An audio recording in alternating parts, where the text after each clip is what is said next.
Hello, and welcome to the Earthly Roots podcast, where we chat all things gardening, homesteading, and connecting to nature. We're your hosts, Diane and Robyn. The Earthly Roots podcast acknowledges the traditional custodians of country throughout Australia and their connections to land, sea, and community.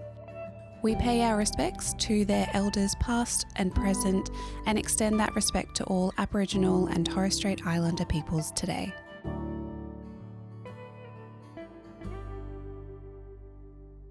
Hello. Hello, everyone. Yes, I don't know about you, but it's feeling like springtime to me. The days are getting longer, the weather's getting warmer, and I am ready. I'm ready to be planting things in my spring garden. I am very ready as well.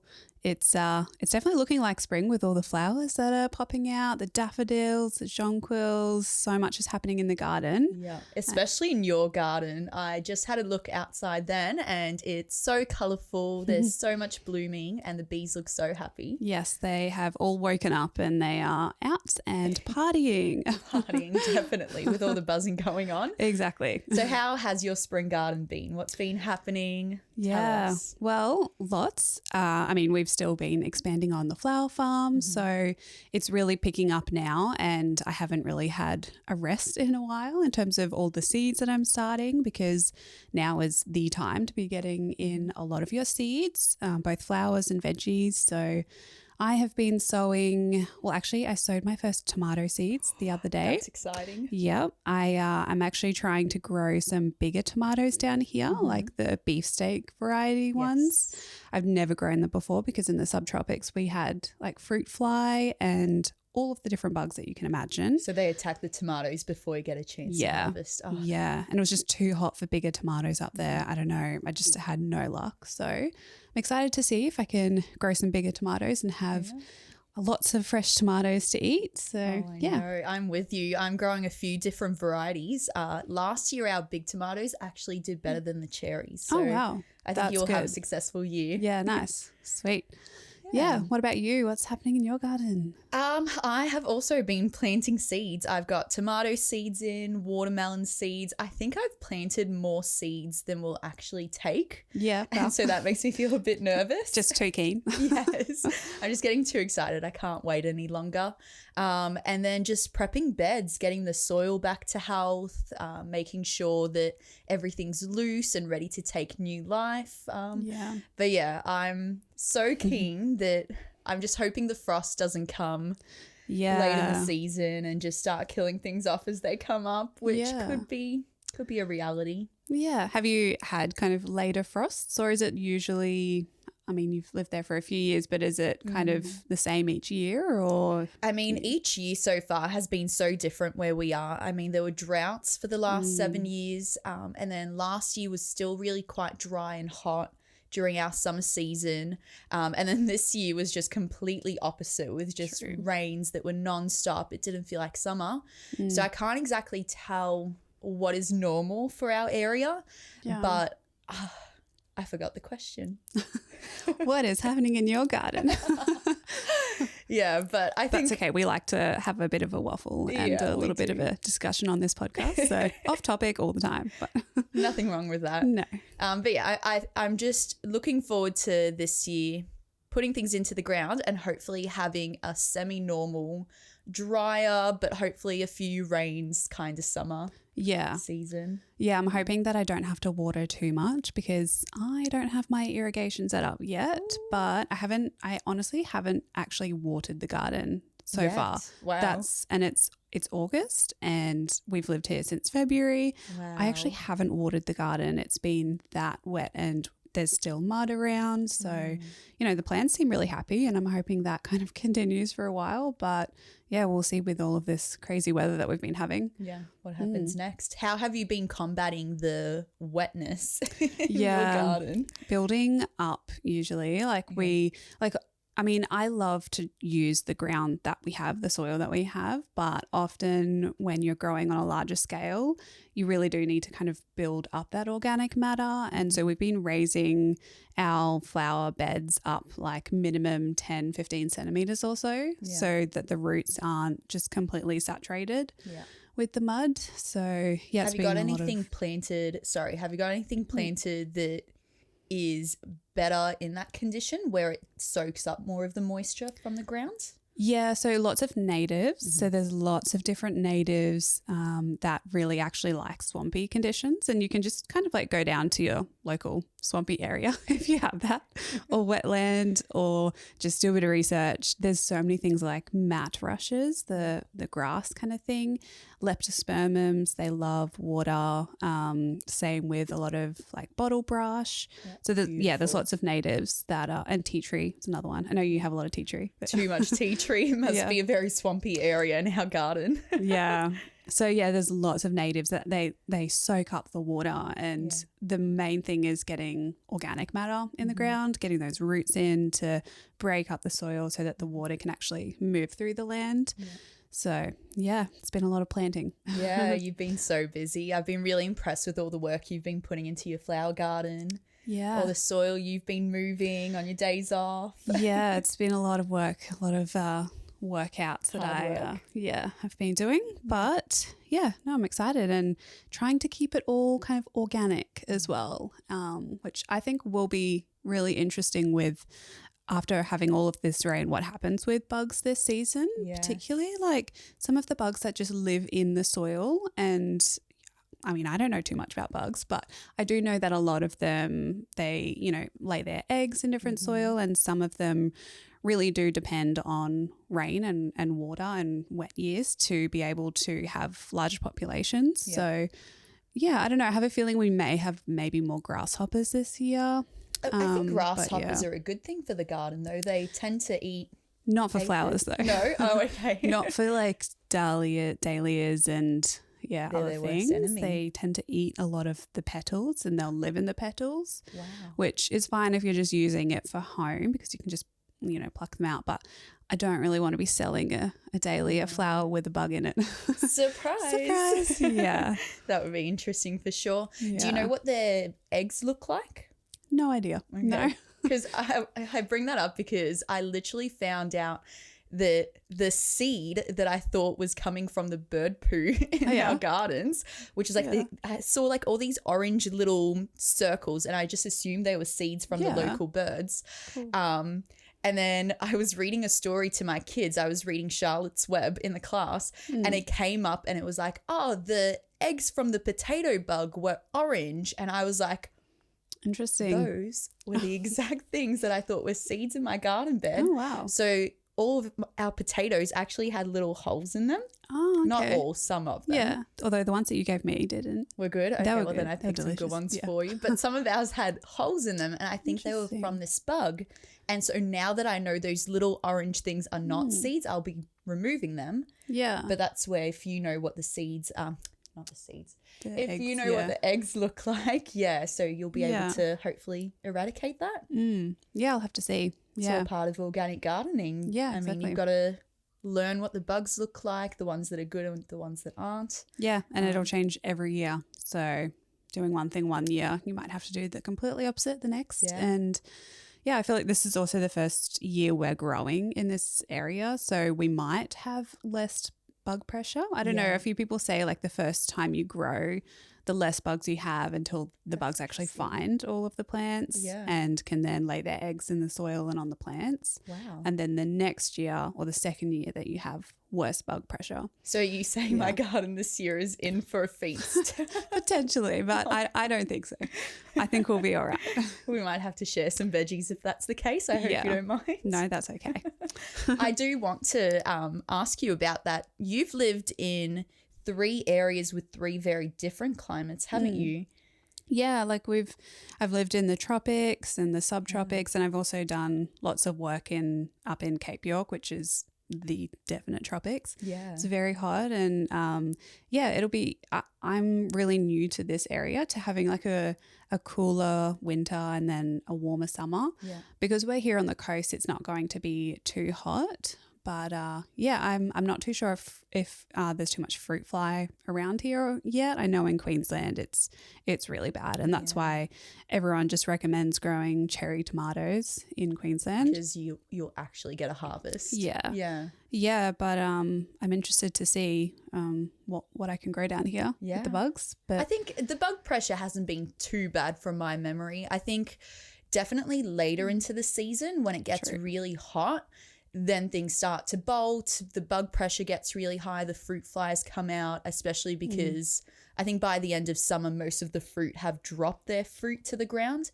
And if you've got farmers around that aren't responsible in picking that up or finding pigs to feed it to, then you're going to have a lot worse of that. As far as other bugs go, I think maybe I just don't have much understanding of what bad bugs look like. We get these little ladybugs that are like yellowy. Okay. Do they eat tomato leaves? Or? Yeah, I have a feeling that they're not tomato leaves. They're more on squash plants and zucchini plants. Okay, interesting. That's something that I've had to deal with. So although I'm not sure if they're more beneficial or not, because I actually noticed that when my zucchini plants started to get mildew on them, that's when they appeared, and it almost looked like they were eating the mildew rather than the plant. I think that's what ladybugs do. Oh, well, there you go. So they're really helpful then. Yeah, I mean, there's a few different types of ladybugs. I think the ones with there's I think maybe a 9-spotted ladybug. They have a lot more spots. They're the worst ladybugs. Yeah. Then there's good ones as well. Isn't that interesting? Yeah. There's bugs you want there and then bugs you just don't. Yeah. Have you dealt with aphids in your garden at all? Aphids are the little black ones, aren't they? And green as well. They kind of stick to the sides. And yeah, I think my corn plants had a few of them. Okay. Mainly my bantam corn, which I'm not going to be growing this year because I hated it. Oh, really? It was really Why is that? sticky. Oh, the corn or The bantam corn. So I think I got like a heirloom variety because I was like, oh, this sounds fantastic. It's going to have a completely different flavor. And then when we actually ate it, it was like thick and sticky. Like it wasn't like sweet corn. Okay. So maybe it was more of a maize? Yeah, like might popping have been. corn or something? Or Not sure. It was supposed to be normal corn just for eating. Yeah, interesting. But I wonder if it was corn that you were supposed to then like turn into, what is it that they eat in South America?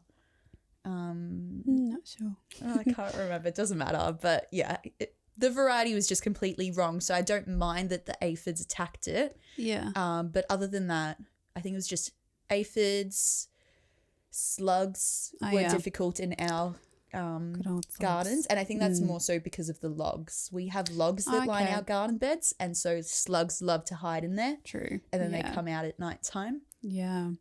Yeah. Yeah, we've had aphids on like the brassica plants as well as like cabbage moth butterfly, which then lays the green little grubs, the caterpillars, which absolutely decimate. Oh yeah, the they're brassicas. a pest. Yeah, and I have always so many people asking me like, what can I do about this? How can I start to control the bugs? Yeah. And it might be cool to chat through a little bit of that today, because honestly, there's a lot you can do, but there's also no guarantee that any of it's going to work, which can be a little bit frustrating with organic gardening. But I have a question for you, and that is, have you ever sprayed any of your plants or used pesticides or herbicides, or what's the go-to on that? No, I've never sprayed anything because even if I wanted to, which I don't, I wouldn't know where to begin. Like, I feel like a lot of the problems in our gardens can be solved in so many other ways that don't include pesticides or herbicides or anything unnatural. I know we've spoken before about eliminating chemicals in our life and from the products we use on our bodies and in them as well. And I think like the whole reason we got into gardening and homesteading is because we wanted to be growing food that we knew were good for our bodies.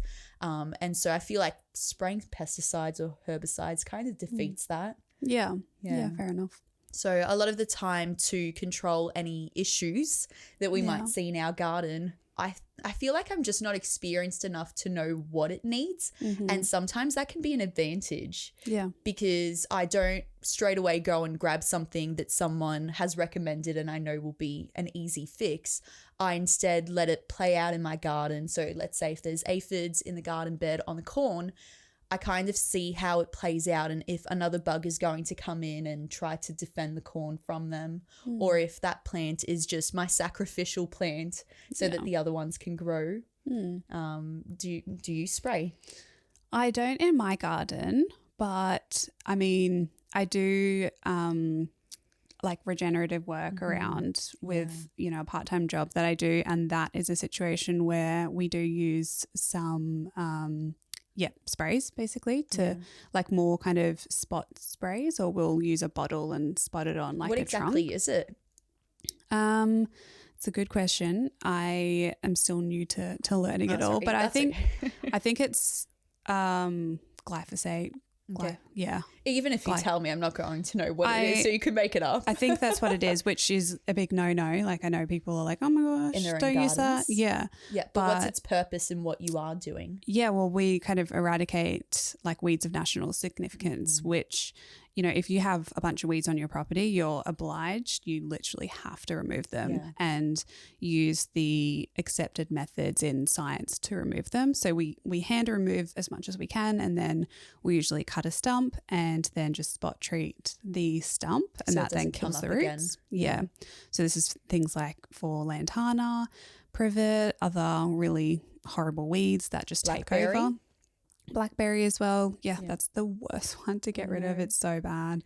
And that's the thing. A lot of people don't realize that it is invasive in Australia. I mean, my sister, when I brought it up to her just a couple of months back, she hadn't realized that blackberry was invasive. And I feel like a lot of people plant it into their garden because they love blackberries, and there's nothing better than berries in summer, but soon after, the plant just goes crazy as soon as it drops its seeds, and it comes up everywhere like these thorny. Yeah, it's horrific to get rid of. Yeah. It's so painful.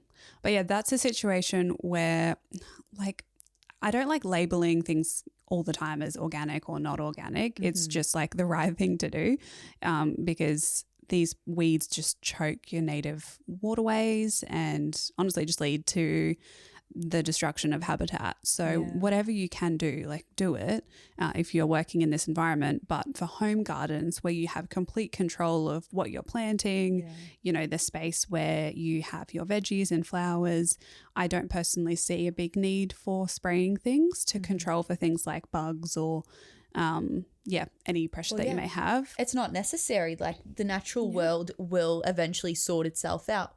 You're not dealing with weeds that are coming up no matter what you do. Like it's a very different situation. I love that you brought that up because a lot of people might not understand why big companies that are eradicating weeds might be spraying when so many of us talk about not spraying or not having herbicides and pesticides, but in some circumstances it's necessary. Yeah.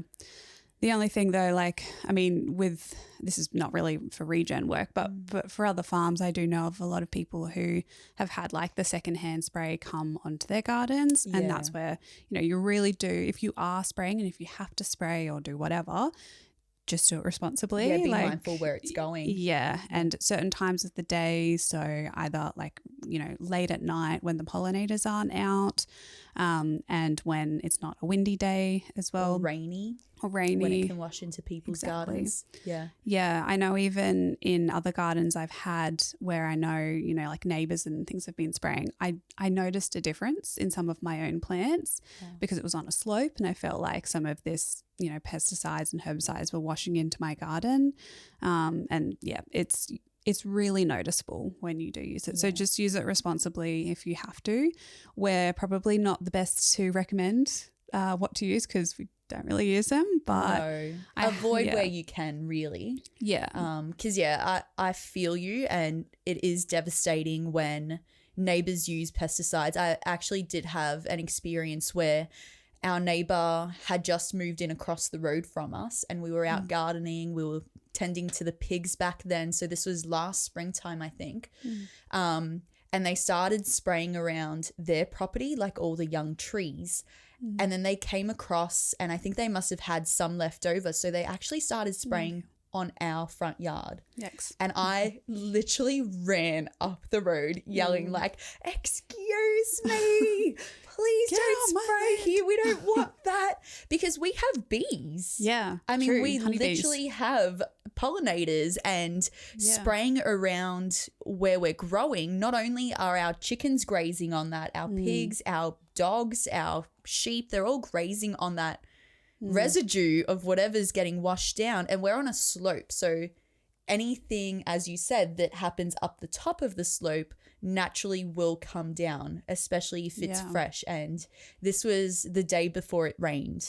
Yeah. And like the major rains around us too. So yeah, it could have had some pretty devastating experiences for us. And then another thing, literally just a few weeks ago, the electrical company came round and they started spraying with the council's permission along the front of our property. Yeah. And then they noticed that we had pumpkins growing there. And so they came over and they asked us like whether we wanted them to spray there or to leave it alone. So the fact that we had pumpkins like sprawled out growing in front of our house literally saved us from having that in front of our garden beds. Yikes. Oh, that was lucky. Yeah, it was lucky. But yeah, it just shows you that there are people out there that, they use it to... I mean, because we have a lot of wattles and eucalyptus trees that grow at the front of the houses. And so I understand why the council wants to spray there so that it doesn't affect the electrical lines and everything else going on. But unless you speak to people, you don't quite realize how devastating it can be on their properties. Yeah. And I know we spoke before doing the podcast about organic farmers and what it really means to be certified organic. Which is really hard to get these days. Yeah. I mean, you've got to really prove that everything is organic, which organic, it means no pesticides and herbicides, that it is completely natural. You're using natural methods of farming. But like, what if you get some chicken manure in as a mulch or as a fertilizer? You also need to prove that that's organic. And so what are the chickens eating? Is that organic? And so forth. Is that food organic? So it's really hard to be completely organic. Yeah. And what has been sprayed on the land before you arrived there? True. And in the last 7 years, 10 years, like how long has it been organic? Yeah. I actually did a soil test the other day and sent it off to DPI, which is like the New South Wales Department of kind of Agriculture, and where you can send soil to be tested. So I'm excited to see if they actually pick anything up, because they can pick up things like pesticides and herbicides and also like heavy metals, to just see like, was there anything buried in my soil before that might be like leaching out or anything like that. So maybe another thing, if you're really concerned about wanting to be organic, or you're starting a market garden, definitely getting your soil tested is important. Yeah. So are you hoping to be labelled as an organic flower farmer? No, not really. You don't want to jump the hoops? Well, I suppose I don't really also know with the soil that I've ordered in whether that is classed as organic. I don't think it is. But no, I'm just interested to see what kind of amendments I might need to do, because we do like to apply organic amendments here. And, compost is one of the main things. I love a good compost. Yes. So, we just want to see what is actually in the soil, mainly in terms of like things that flowers need, so potassium and sulfur, and just seeing how we can change our pH a little bit, because we have really acidic soils here. Which will be pretty normal, because you have a lot of native plants along the coastline here which love acidic soil. Do they love acidic soil? Well, now I'm questioning myself. Both acidic and alkaline Australian plants are some of the hardiest plants in the world. Like they even, this is completely off topic, but I work in, rehabilitating mine sites, and some companies on their tailings, which is the waste from mining, they will plant certain plants which will uptake heavy metals, and they can handle pHs of 8 and above, which is super alkaline. Same with acidic tailings as well. And over time, these plants take up these nutrients and over time they actually balance the pH. Wow. So plants are amazing. Yeah, some plants in Australia that we have. Yeah. And then you can actually mine mine metals using plants as well. It's super cool, that whole so world. Incredible. Yes. The power of plants. I mean, like cool. nature loves to figure herself out. She loves to, get plants into the ground. Like you can see trees self-seeding themselves where they want to grow. You can see things shooting up, or if soil is turned, not by humans, let's say by birds or by animals, there are so many seeds in the seed bank below the soil. And if the conditions are right and those plants are needed, the soil it's almost like it pushes those plants out to fix any problems that it has. And that's really incredible. Yeah, exactly. That's kind of why we both like to replicate what happens in nature by doing organic gardening and letting things just figure it out by themselves and let the bugs come and then, come up with solutions. But to not be disheartened by bugs, I think is super important because they're going to happen. That's just what happens in nature. It's nature trying to tell you something, that something's imbalanced either in your soil or the type of variety that you might be growing. Planting a broccoli plant everywhere in the world is not going to work out. There's certain places and certain types of broccoli and even anywhere in the country. I mean, Australia is so varied. Just from your experience of living on one side of Australia, or mostly, and experiencing the temperate, the subtropical, and now a bit more of a temperate. Hold on. Yeah, it's kind of in between temperate and subtropical on the coast, But seeing how gardens and plants grow in those different environments and what the soil needs in those different places, I think is really cool. Yeah.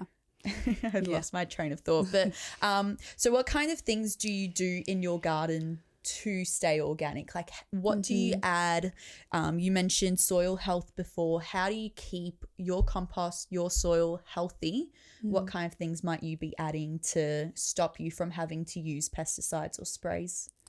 Yeah, well, I think the main thing is having healthy soil. That's where a lot of the problem stems from if you have an unbalanced soil. So, having an unhealthy soil will lead the plant to struggle. And if the plant isn't healthy and putting all of its effort into growing, then it's going to attract bugs and just be an overall weaker plant, which is sometimes okay. Like I will keep some of my plants in the garden as the weak ones and just let the bugs attack them and be sad for them. But just, you go over Take there. that one, leave that one alone. Exactly. Yeah. So that's something that you can do is just plant a little bit more than you really need, and something that we do to then just have, some sacrificial ones. Yeah. We also just plant a lot of different varieties around in the garden. So a lot of people talk about companion plants, which, there's not actually any scientific evidence to show that companion plants actually work. Interesting. Yeah. So all those companion planting guides, it's not backed by science. Wow. Well, it's not inaccurate, but it's just not proven. There's not a lot of tests that prove this. But what is proven is that increasing biodiversity in your soil and above the soil, that is beneficial. Yeah. Which is kind of what companion plants do. You're not just planting one thing, you're planting a plant next to another one, which overall increases the biodiversity and everything that you see below the soil as well. Yeah. So, and I guess different plants, if they're growing differently, are going to take different nutrients and vitamins from the soil. So let's say your root vegetables that dig really deep into the ground are going to need different things to grow than tomatoes, which come out from the ground and need a lot of nitrogen, for example. Yeah, I thought, I think I remember on one of your videos you were saying that you're doing kind of crop rotation, which is another big organic kind of principle. Yeah, well, trying, because again, it goes back to what you were just saying that, I mean, I don't know if there's scientific proof to it, but I know that crop rotations are mainly done in market gardens where they're growing a lot of one crop, and then it's necessary for them to plant something completely different that takes up different nutrients. because otherwise you're depleting the soil too much and it doesn't have time to recover, or your plants are just not going to do as well if you're growing the same ones again and again. It goes back to like this polyculture idea of just planting corn again and again and again until the soil is so depleted of any nutrients for the corn that it just won't grow anymore. This year it'll be the third season in my little original gardens and the second season in the big ones. And so I'm definitely trying to rotate what's growing and going off guides which just tell you what you should do. And I haven't done that before.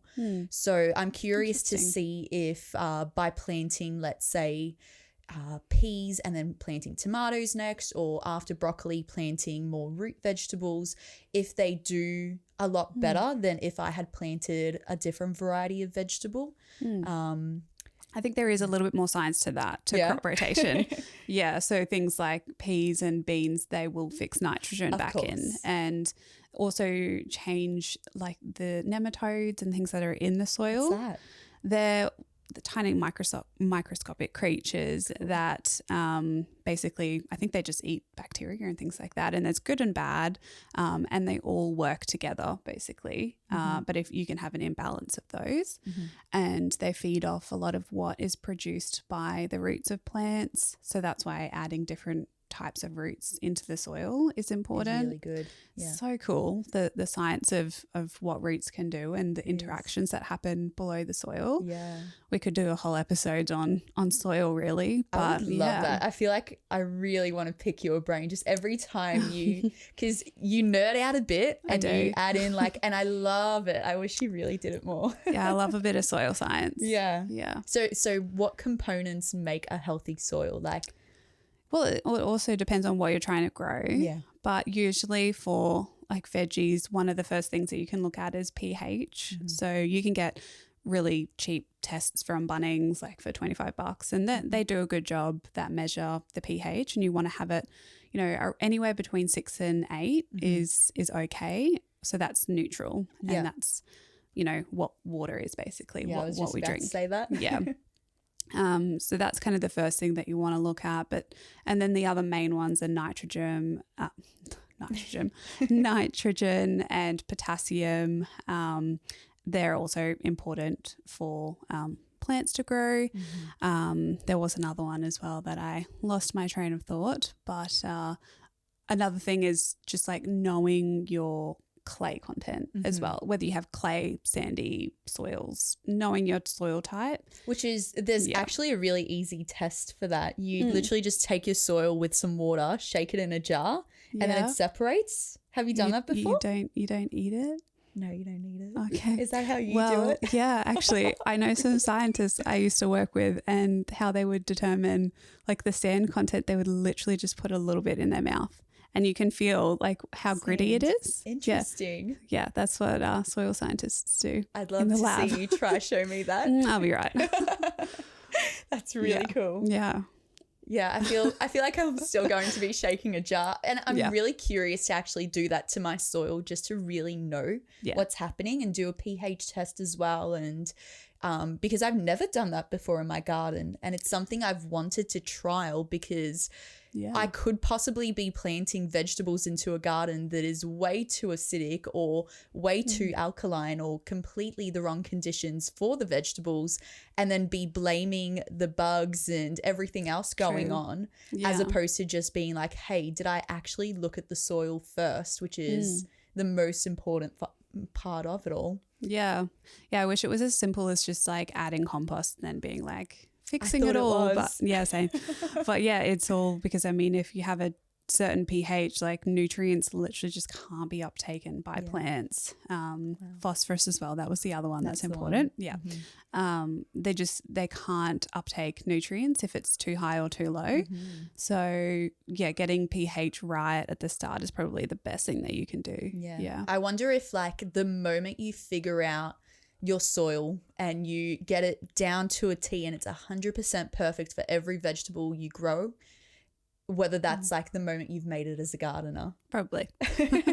One day, hopefully we're there. Yeah. For now, I really do love experimenting and trialing it as well, because I feel like there's a lot that we can learn just from, like, there's so much more that you can learn from doing actual tests and really figuring it out, but actually seeing what grows well and what doesn't, and noticing how your soil interacts as well. I mean, when it's had too much water, it's clearly like bogged down and soaked. And when it's too dry or it's missing nutrients, you can see it losing color.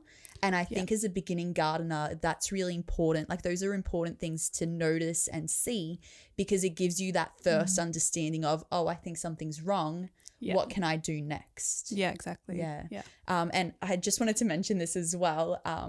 What I absolutely love about when plants, this sounds so weird, what I love about plants getting attacked by bugs, but hear me out. What I love about that is that plants have this natural instinct when they're not in the right place or the right conditions and they're unhappy, they actually send off signals to the bugs to eat them because they're suffering and they don't want to be that way. And I think that is just so, like, cool. It's a way to humanize plants because they are living things, and you can do wrong by a plant, and the plant literally, if it has bugs on it, is telling you that it's unhappy and needs different conditions. And it's pretty just cool. Incredible. Yeah. The world of plants and soil and everything is just mesmerizing. There's so much you can learn. Exactly. Yeah. So I know that you debunked companion plants, which is devastating for me to hear, but I do know that at least planting vegetables and flowers together is beneficial. Did you want to talk more about that? Because I know that in your garden, this is going to be a huge thing that you're doing. Yeah. I mean, don't take my word for everything. Like I don't know everything about this, but I do know that, biodiversity is important. Mm-hmm. Yeah. So that is adding, like flowers and those typical kind of plants like, calendula, marigolds. Mm-hmm. Yeah. Yarrow? They usually, yarrow as all well. Flowers. Lots of different flowers, but a lot of those, like all those ones that you just mentioned, they have a specific smell or scent that they give off. So it's not often just the flowers that is companion planting that people talk about. It's the plant itself giving off different scents and smells. So to almost like trick the bugs around. Yeah, or deter them or attract them, like calendula does attract aphids. So it can be used as a trap plant, a trap kind of crop.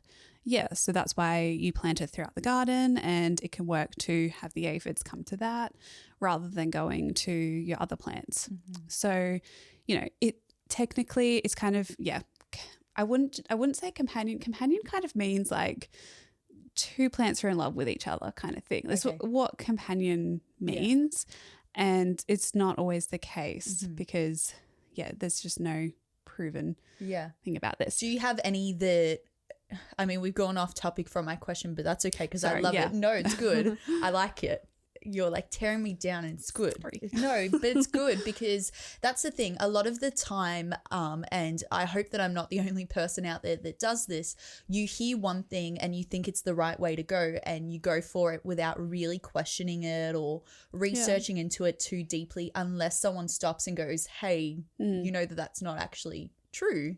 So this is really good. I think it's really healthy and I don't mind at all. So go for it. But have you personally had experiences where you've planted two things together that haven't worked out, or do you know combinations that are just like people say to plant them together and you look at it and you go, I know a bit about both those plants and that's just not going to work?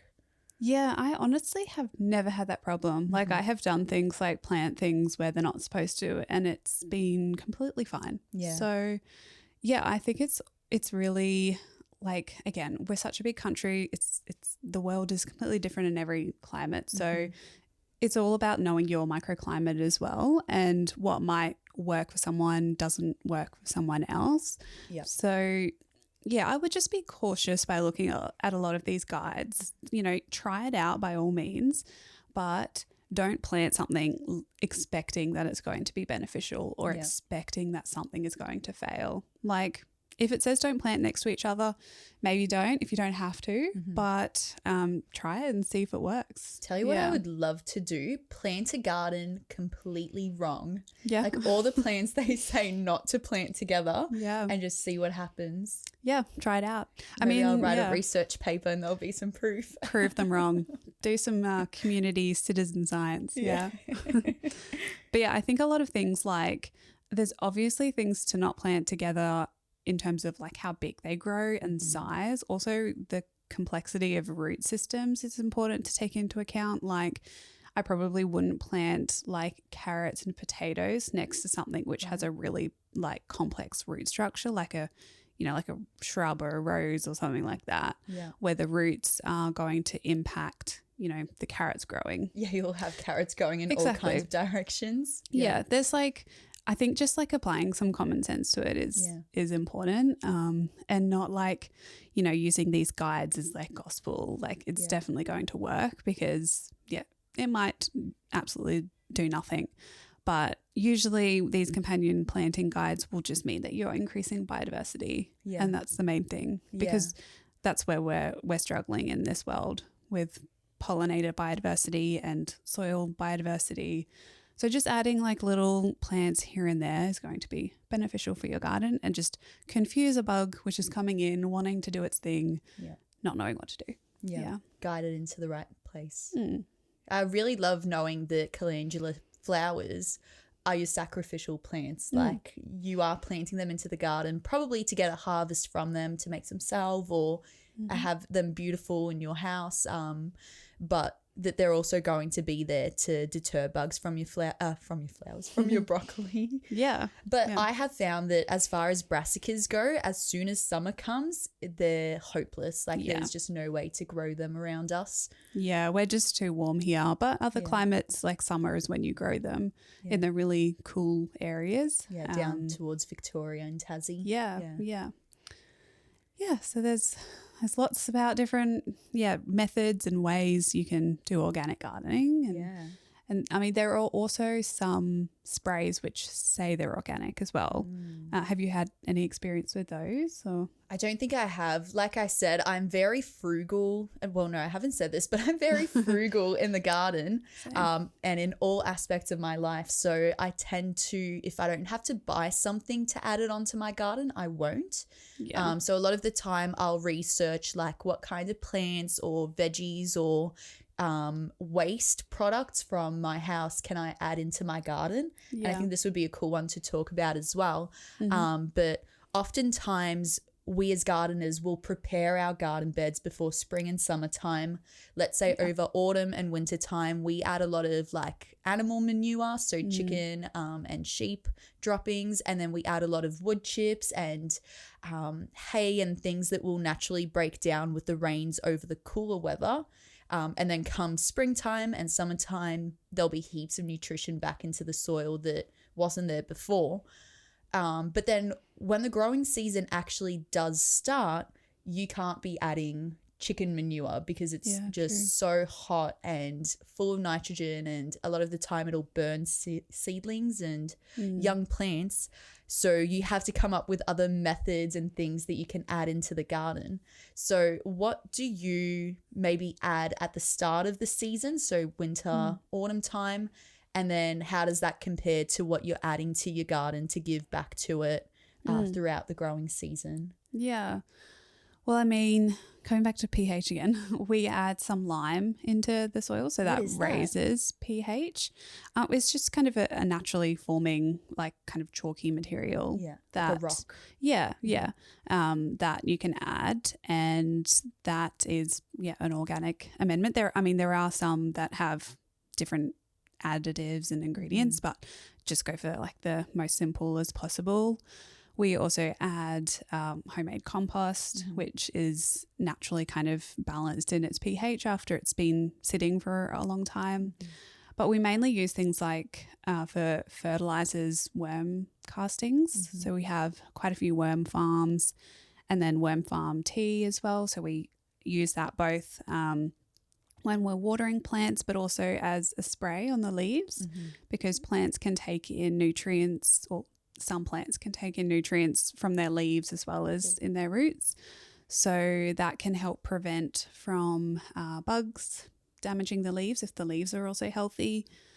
And that's kind of about it. Yeah. I do have like a few, they were kind of here when we moved in, a few organic sprays, like neem oil is an organic spray, but it's still a spray. Like it's still like, it's natural, but it's not completely natural. It's a concentrated form of something that occurs naturally.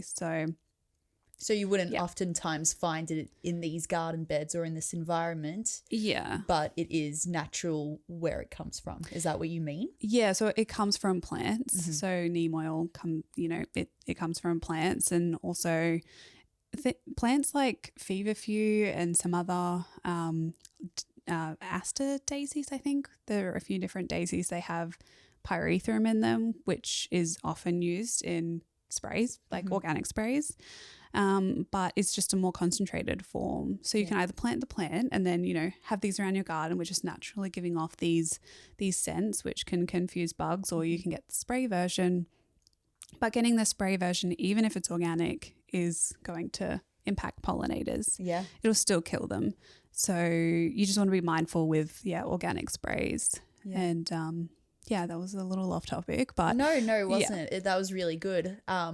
Have you ever experimented with adding like coffee grounds into your garden beds when they're growing, or potash? Yeah, we use potash from whenever we have a fire. We use that. That's great for adding potassium and calcium often. So we've put that on all of our flower beds before I put cardboard down. It just helped get into our really acidic soil, along with the lime, and add more nutrients, as well as coffee. We drink a lot of coffee. So I like to, with coffee, kind of put it on top of mulch sometimes and then like rake it in. Yeah. And that way the worms love it. And also around plants that like more acidic soils, like blueberries. Or hydrangeas.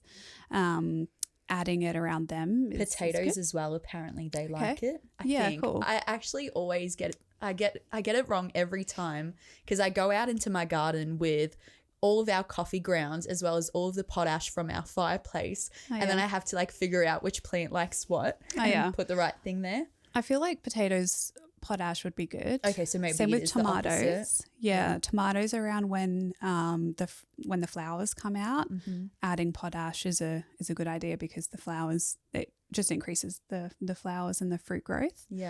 I've recently also heard, I think I was watching a YouTube channel, I can't remember which one off the top of my head, but it was a YouTube channel probably in the UK, and they were talking about how when you get weeds in your garden, those weeds are essentially trying to pull out some kind of nutrient from the soil up to the surface to feed themselves. And it's oftentimes something that is missing in your soil. So instead of just pulling out the weed from the ground and chucking it away into your compost pile, they encourage that you break off the leaves and put that right back where the weed was growing. Get rid of the root, of course, so it's not growing again. But for example, like when you have dandelions growing in different places, a lot of the time people's instinct is just to pull it out and get rid of it, because they can grow into like really big plants and spread out. But just breaking off the leaves and putting them right back in the same spot means that you're adding that nutrition back in. For example, like with pea plants, you grow them to maturity and then you chop them back so that the roots are still in the ground, and then the rhizomes can feed the soil again with what the soil is depleted in. So I think that's a really cool concept. Yeah, like comfrey as well is a really good thing for that, because that draws up nutrients from deeper below, and then you can cut the comfrey leaves and make comfrey tea, and then use that on the surface, or just use the leaves as mulch. We used to make weed tea as well with weeds from the garden, and that is really great for the garden. You just want to make sure that you're not getting the seeds. But basically just like chucking leaves like comfrey, weeds, whatever, into a bucket with water, letting it stink and just like stew away is often like the best organic treatment for the garden and fertilizer. So I'm going to be doing some of that away from the house though. Yeah, I was going to say my only experience with that is during the really wet summer that we had, we did some weeding and then I left the bucket with weeds like in the garden. So while it rained, it all filled up with water. And then one day I was like, what is that? And then I realized what it was. But plants love stinky materials. They do. The smellier the fertilizer, I guess the more beneficial things it has for it. Yeah. Who are we to say it's wrong? Exactly. That's why like when people say like, oh, my compost it's smelly, or like things are smelly in my garden, like often it's just the decomposition process. Like it's natural and it'll get to a point where it doesn't smell, but you know, rotting material is going to smell. Yeah. And that's what plants want. That's what, you know, organic matter eventually breaks down to. Yeah. Yeah. Yeah. But it's really cool that you're using worms to benefit you as well. Do you have any tips on having a worm farm and building compost in that way? Yeah, so just making sure that you have a lot of diversity in your worm farm. So we feed our worms lots of scraps from the kitchen. I mean, we also have the worms for like our cat waste as well. Cool. We just make sure that we don't put that on anything edible. It just goes straight to the fruit trees or natives.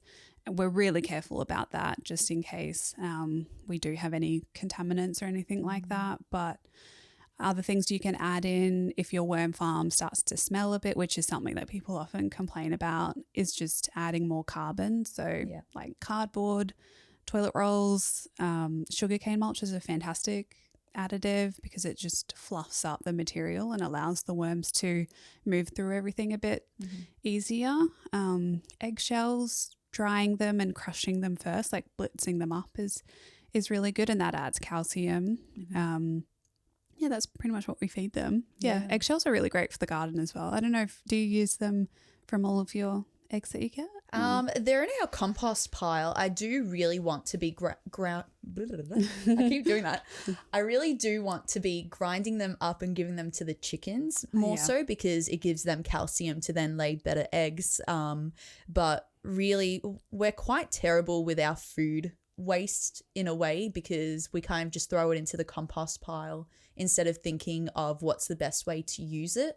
So like I really would consider getting worms again, like a worm farm going, because as you said, like you can get the worm tea, the worm castings as well to put onto your garden beds, which I guess is a better way to add that nutrition back than to just be adding like sheep manure or whatever else I'm doing as well. So it'd be good to mix it up in that way. So this has been very informative for me. Cool. Thank you. Yeah, worm castings are great. They're like the most neutral kind of thing for the garden. Like they're not going to burn your plants like manure does.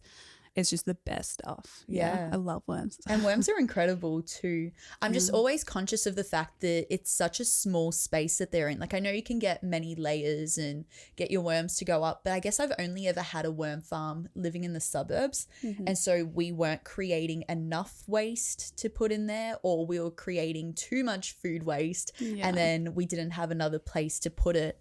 But now with our big compost system, we've kind of been lazy and we've just thrown everything into there and haven't given it a second thought.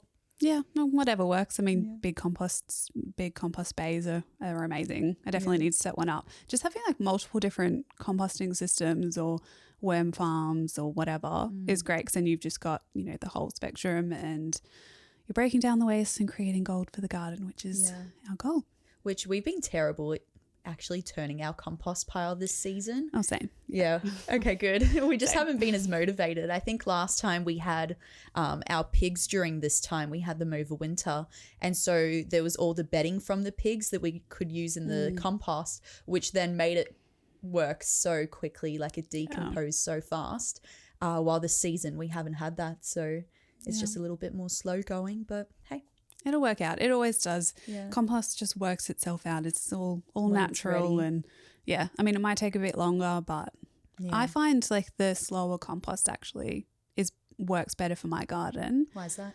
You just get more of it. Yeah. Like it's a slower decomposition process, but you're left with more material because it's not that really hot process which breaks everything down really quickly. Yeah.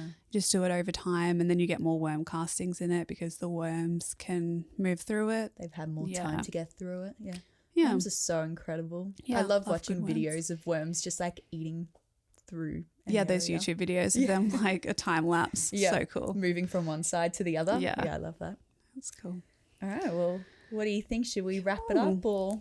Yeah. Yeah, we'd love to know what you're up to in the garden, what you're doing for spring over on our Instagram page and YouTube as well. Yes. I think I say this every week, but remember to rate and comment on the podcast. It helps to spread it out to more people so we can get the message out there and have more great conversations with more people. Yeah, and if you've ever got any recommendations or things you'd like us to chat about or questions, like feel free to let us know and we can chat through them. Yeah.